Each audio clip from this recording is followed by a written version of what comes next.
parte 4 do livro dos Espíritos, que trata das esperanças e consolações. Meus prezados irmãos, que a paz de Deus se derrame sobre os nossos corações com as suas bênçãos divinas. Eu sou a Renata Fabiani, como o nosso amigo disse, né? E hoje eu estou aqui muito feliz, porque a minha tarefa, a minha, da Ângela e de outros que aqui ficam à frente, é trazer a consolação, o amor, e diante disso, né, que a gente não se detenha na contemplação das pedras do caminho. Bem, no capítulo 2º, então, do Livro dos Espíritos, ele vai tratar das penas e das consolações futuras. E lá nós vamos encontrar, então, o título da minha temática de hoje, que é a intervenção de Deus nas penas e nas recompensas. E na questão 963, então, Kardec pergunta aos espíritos, né? Cada homem, pessoalmente, Deus se ocupa? E será que nós já não fizemos essa pergunta? Nós somos tantos milhões, será que, bilhões já, né? Será que Deus se ocupa de cada um de nós? Não é Ele muito grande e nós muito pequeninos para que cada indivíduo em particular tenha, aos seus olhos, alguma importância?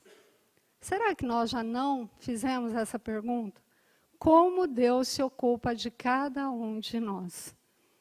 E como é triste, aí eu vou dizer para vocês, e isso é a minha concepção, encontrar pelo caminho, pelos becos, pelas vielas da vida, irmãos caídos, sem nenhuma esperança, acreditando que Deus não olha por eles, ou que uma praga, um mau agouro, ou qualquer coisa se abata sobre ele, ou que ele nasceu para sofrer. É muito triste.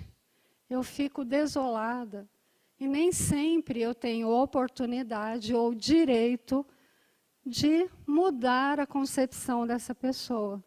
Porque cada um de nós estamos dentro da religião que nós conseguimos entender, ou até fora dela, por uma livre opção de cada um. Mas, segundo responderam os espíritos, Deus se ocupa de todos os seres que Ele criou, por mais pequeninos que sejam. Nada para a sua bondade é destituída de valor. Não importa o ponto de partida de cada um de nós. E Jesus deu este exemplo, porque Ele nasceu de uma humilde manjedoura. Então, independente de onde nós viemos, se nós não temos, né, uma família de nome, se nós não temos dinheiro, se nós não nascemos em uma família de posição, se a nossa origem é humilde, isso não importa o início. Mas o que importa, sim, é a direção que a gente vai dar para a nossa existência. E Emmanuel diz também nesse sentido, que seja qual for a nossa experiência, a experiência em que te situas na Terra, lembra-te de que ninguém recebeu um berço entre os homens para acomodar-se com inércia, no desprezo deliberado das leis que regem a vida. O que será que Emmanuel quer dizer com isso, não é? Porque para muitos é muito mais fácil aceitar a sua condição de partida e ficar lamentando. Essa é a minha vida. Eu não tive sorte. Jogaram, né, uma praga em mim. E eu digo assim que era muito mais fácil antes, quando eu não era espírita, porque a culpa era minha e eu jogava ela em quem eu queria, não é? Quando a gente não conhece a doutrina, os seus fundamentos, nós sempre achamos que somos vítimas das circunstâncias. Ah, eu nasci numa situação desfavorecida, então eu não tenho como caminhar mais do que isso, mais do que o meu ponto de partida. Então é muito cômodo você ficar sempre se justificando. Sempre e sempre. Esquecendo que cada um de nós, quando recebemos uma oportunidade reencarnatória, nós assinamos, em conjunto com os nossos benfeitores espirituais que validaram a nossa estada aqui, uma programação de vitória, de superação de nós mesmos, das nossas anteriores existências. E Deus vai se ocupar de cada um que está aqui. Ele cuida com amor de todas as suas criaturas. E para tanto ele fez as leis que regulam o bem, estendendo a harmonia. Quando fugimos dessas normas, nós sofremos as consequências. Então não adianta a gente alegar falta de sorte, má sorte. Geralmente, quando nós estamos sofrendo, nós esquecemos o que é que deu causa a esse sofrimento, a essas consequências. Às vezes, não conseguimos enxergá-las na vida atual. Mas como não há inocentes, né? A culpa, a consequência anda junto com o criminoso. É difícil pensarmos assim, arcarmos com as nossas responsabilidades. Mas aí é que está. Nas consequências, nós acabamos por esquecer as causas. Esquecemos as nossas escolhas. E há escolhas na vida que é difícil a gente retomar o caminho. Mas veja bem que eu disse difícil e não impossível. Há situações que vão nos causar bastantes dificuldades, mas há sempre oportunidade de retomar o caminho, mesmo que estejamos bem distantes daquele atalho que nós pegamos, distantes do nosso destino. Mas que a gente deixe, então, de colocar a culpa nos outros, nas circunstâncias e no mundo. Porque enquanto nós continuarmos com essa atitude de querer achar um culpado que não somos nós mesmos, nós vamos continuar no mesmo caminho, fazendo sempre um retorno para o sofrimento. Enquanto nós não mudarmos o nosso modo de agir, o resultado será sempre o mesmo. 1 mais 1 é 2 e não há como mudar essa conta. Antes de conhecer, então, a doutrina, a gente podia falar: a culpa é do meu ponto de partida. A culpa é que eu não tive oportunidade. Eu sou uma vítima das circunstâncias. E era bem confortável. Mas o ruim é que depois da gente conhecer essa doutrina, a gente tem que arcar com as consequências. E entender que nós somos o autor de tudo aquilo que nos aconteceu. Seja bom ou seja ruim. Não há mais como receber, então, as coisas como uma penalidade, como uma falta de sorte, como se mãos não generosas nos contemplassem o tempo todo com os infortúnios da vida. Cada um receberá aquilo que pode suportar, pela elevação alcançada.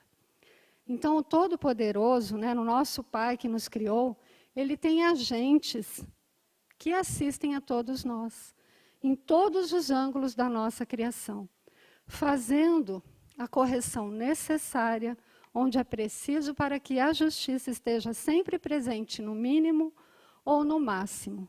E essa justiça vai ser sempre a presença de Deus, como um Pai de todos nós, de todos os seus seres, de toda a criação.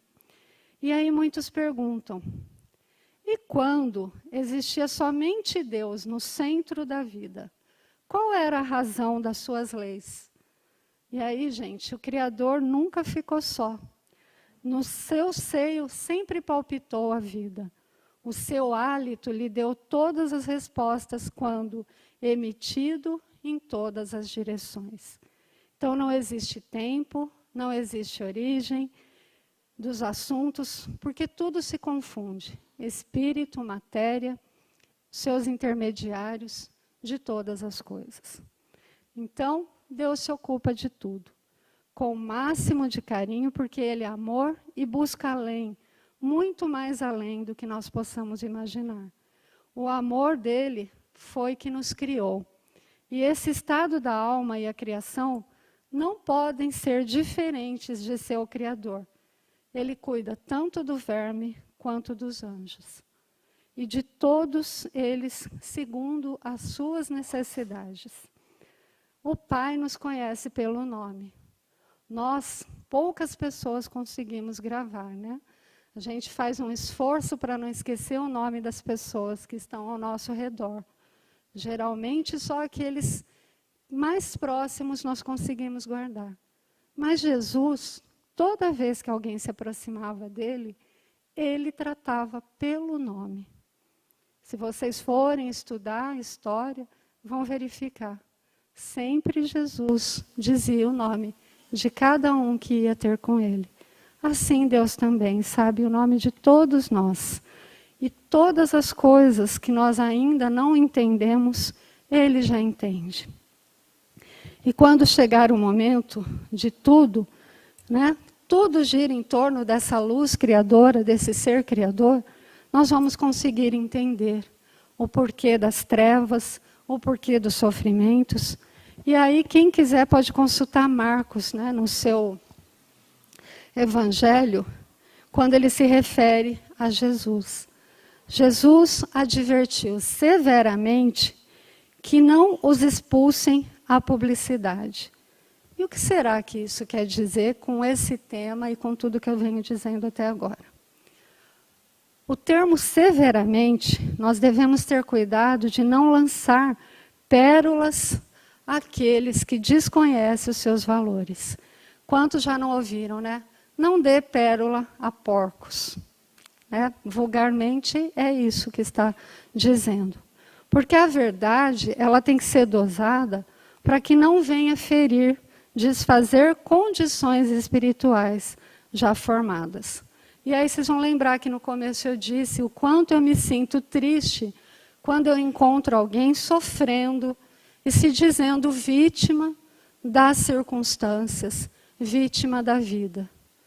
Porque eu tenho que respeitar a capacidade daquela pessoa de entender o que eu já consigo entender. E às vezes não é possível, às vezes ela vai se magoar, às vezes eu serei, de uma certa forma, incoerente com a capacidade intelectiva dela. Não há como eu dizer, olha, vem aqui que eu vou te dar uma aula de espiritismo. Então é isso que Marcos quis dizer. Nós precisamos entender cada um no seu nível intelectual. Se a pessoa tem capacidade, se a gente percebe, a gente senta e conversa. Porque nós não devemos lançar, como diz, pérolas àqueles que não conhecem o valor desta pedra, dessa joia. Precisamos respeitar esse entendimento, nem por isso deixar de ser amoroso, deixar de dizer que Deus se ocupa de toda a sua criação. Independente se ele acredita em mau agouro, se ele acredita em má sorte, se ele acredita em praga, se ele acredita que ele nasceu para sofrer. Mas que a gente possa consolar e dizer, Deus se ocupa também de você. O progresso, certo, importador de coisas novas, porque o progresso sempre nos traz coisas novas, é dirigido pelo bom senso da espiritualidade maior. Deus cuida de todos os seres que criou, para não colocar fardos pesados em ombros frágeis. E isso é a justiça dele. Então, até o conhecimento é de acordo com a capacidade que cada criatura tem de suportar. Porque conhecimento nos liberta, sim. Nos traz luz, sim. Mas junto traz muita responsabilidade. E nem todos ainda têm capacidade de arcar com as responsabilidades dos seus próprios atos. Isso é o amor de Deus. O amor que a gente deve estudar. Pois com atenção para aquele que vem até nós e que está sofrendo as imprudências dos seus próprios atos. E saber o que não devemos colocar em pauta na nossa vida. Tudo está semeado em nossas consciências, mas cada um vai absorver e suportar a Deus, a sua suprema harmonia, as suas leis, conforme, então, o seu entendimento. E esse Pai nosso, né, esse Criador, ele tem uma harmonia, ele tem uma amorosidade e tem uma paciência de entender que cada um vai seguir conforme a sua possibilidade e que também verá as verdades de acordo com a sua capacidade de suportar essas luzes. E ainda na questão 964, Kardec pergunta aos espíritos: mas será necessário que Deus atente em cada um de nossos atos para nos recompensar ou punir? E esses atos não são, na sua maioria, insignificantes para Ele? E aí eles respondem: Deus tem suas leis a regerem todas as vossas ações. Se a violais, vossa é a culpa. Indubitavelmente, quando um homem comete um excesso qualquer, Deus não profere contra ele um julgamento, dizendo-lhe, por exemplo: foste guloso, vou punir-te. Ele traçou um limite. E as enfermidades, muitas vezes, até a morte, é consequência dos nossos excessos. Vocês concordam? Eis aí a punição. É o resultado da infração da lei. Assim em tudo. Então, todas as nossas ações estão submetidas à lei de Deus. Nenhuma, por mais insignificante que possa nos parecer, que pode ser uma violação muito ínfima, é uma violação das suas leis. Se sofremos as consequências dessa violação, só nós devemos nos queixar de nós mesmos, que desse modo nós fazemos os causadores da nossa felicidade ou da nossa infelicidade. E essa verdade se torna evidente por meio de um apólogo seguinte. Um pai deu ao seu filho educação, instrução, isso é, todos os meios de se guiar. E quantos a gente não vê pela vida fora, que dão boa instrução, boa escola, alimento para os seus filhos, né? Cede-lhe um campo para que cultive e diz: aqui estão as regras que você deve seguir e todos os instrumentos necessários para tornar-lhes fértil este campo e assegurar a tua existência. Dei-te a instrução para compreender estas regras. Se as seguires, teu campo produzirá muito e te proporcionará repouso na velhice. Agora, se desprezares essas regras, nada produzirá e morrerás de fome. Dito isso, deixa proceder livremente. Não é verdade que este campo produzirá na razão dos cuidados que foram dispensados à sua cultura e que toda negligência redundará em prejuízo da colheita? Na velhice, portanto, o filho será ditoso ou desgraçado, conforme tenha seguido ou não a regra que seu pai lhe traçou. Não é o mesmo conosco? Da mesma forma. Quando nós chegarmos, né, no final da nossa existência atual, não adianta a gente analisar e dizer: quanto fui infeliz. E sim analisar: será que eu segui as regras? Será que eu fiz tudo que estava a meu alcance? Deus ainda, Ele é mais previdente, porque nos adverte a cada instante, diferente desse pai que deu inicialmente as instruções ao seu filho. Deus nos deu inicialmente as instruções, a sua lei está grafada na nossa consciência, registrada, e o tempo todo nos manda alerta. Olha, esse não é um bom caminho. Manda situações para que a gente retorne ao caminho correto. Envia espíritos para nos inspirar. Porém, na maioria das vezes, não escutamos.